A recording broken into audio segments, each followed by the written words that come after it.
I'm Eugene. My wife Heather and I have been married almost 18 years, have 6-year-old twin girls that we're homeschooling, run 3 businesses, and still have time to enjoy life doing things we love most. If you're looking for a way to not feel overwhelmed by the million things you have to do, I'm going to share 3 areas you should review weekly in order to live life more intentionally. Let's talk about it. We both come from weird family dynamics. My parents were divorced, Heather's parents were divorced. So one thing we agreed on before getting married was that we never wanted divorce to be an option. I'm not 100% sure what people say the biggest cause of divorce is today, but when we got married, it was popular for people to say the biggest cause of divorce was finances. Over the last 18 years of marriage, we've seen a lot of marriages come and go. The root cause of most of these divorces was bad communication. When we first started doing what we now call weekly reviews, they weren't as structured as they are now. The main goal was for us both to understand the principles we stand for, figure out how we wanted our future life to look, and how we were going to get there. Weekly reviews help with gauging how aligned you are with your goals. I highly recommend that when you start doing these reviews, you pick a day you can dedicate 30 minutes to an hour each week. Sundays work best for us. Now, if you're thinking 30 minutes to an hour each week, I don't have that kind of time for this. I'm willing to bet that more than likely it's not the lack of time you're struggling with, it's the lack of knowing what to do at the right time. These weekly reviews will drastically help with that. Here's how we break down our weekly reviews. We use an app called Notion to pretty much manage our entire lives. This is a look into the basics of the weekly review system we've built. First, we review our pillars, pipelines, and vaults. We never had names for these until we came across August Bradley.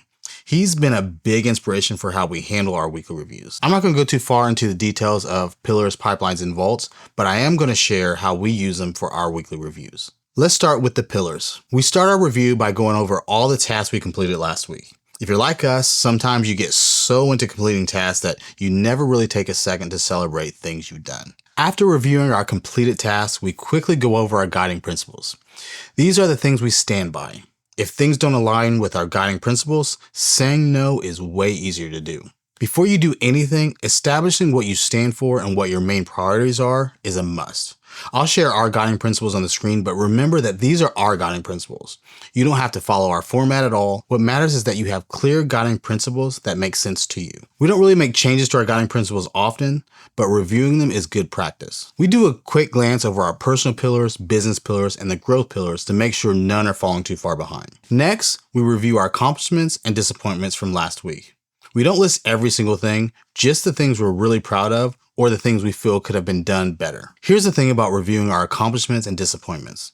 We learn from them both, which helps us make better decisions for the upcoming week. Your accomplishments can show you the things that are working the most and motivate you to do more of the same. Your disappointments from the last week can help you see where you may have missed something and give you an idea how to handle situations differently in the future. Once we've reviewed our accomplishments and disappointments from last week, it's time to move on to clearing out our inbox. Any emails we have in our inbox during the review get the 5-second rule. If we can't answer it in less than 10 seconds, we either archive, snooze, or delete it. We keep our inbox pretty clean throughout the week, so this doesn't normally take that long. Take your time and get that inbox cleared out. You'll thank me later. Now it's time to move on to pipelines. What you have in your pipelines may be completely different from ours depending on what your priorities are. For us, we run 3 different brands, and this is where we review each brand, active clients, and active projects. We have our Eugene and Heather brand for guiding entrepreneurs to stand out and thrive in their niche. We have Mocha Studios, our video production company. And finally, we have our Speechless Boudoir brand, where we help women look amazing in photos and videos. I'm not going to put all of our clients' business out there, but I'm going to show you what a client review looks like by using Jamie as an example. Keep in mind that we've more than likely been working on most of these things during the week, so there aren't a ton of surprises. First, we pop into the client profile. We go through all of our meeting notes first and process everything that needs to be processed. During our recent phone call with Jamie, we took down these notes and need to process a few things. We'll create action items based on these notes and then archive the note. Once we've gone through all of our client notes, it's time to review where their projects, video content, and action items stand for that client. We repeat this process for each of our clients. The key to these reviews is to also walk away with the next actions that need to take place in order to keep our brands and clients on track. With our new action items, we get them scheduled on the calendar for next week based on priority. We also take a few minutes to review the last 2 weeks' calendar and see if anything needs a follow-up. After that, it's time to check the next 3 weeks to see if there's anything we need to start prepping for so that we're not scrambling last minute. Now we take a look at our list of action items with the waiting on status to see if there's anything we can do to move those items forward. That may mean sending a follow-up to get something from one of our clients or making a phone call about an item that's been delayed. Once that's done, we create the same template for next week, so once Sunday gets here, we can jump right into our weekly review. Finally, it's time to review our vault. This is where we process any notes or ideas we added into our system but never categorized them or took action on it. We get them sorted, and we do the same thing with any of our paper mail or docs. Once we finish that, our twins get the fun job of shredding our old mail. Doing these weekly reviews have been huge for us.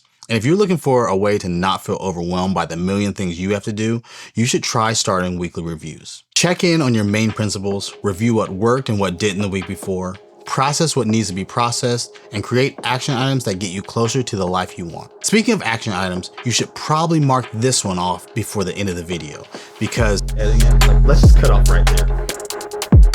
So here's what we're going to have to do. We'll probably do this tomorrow.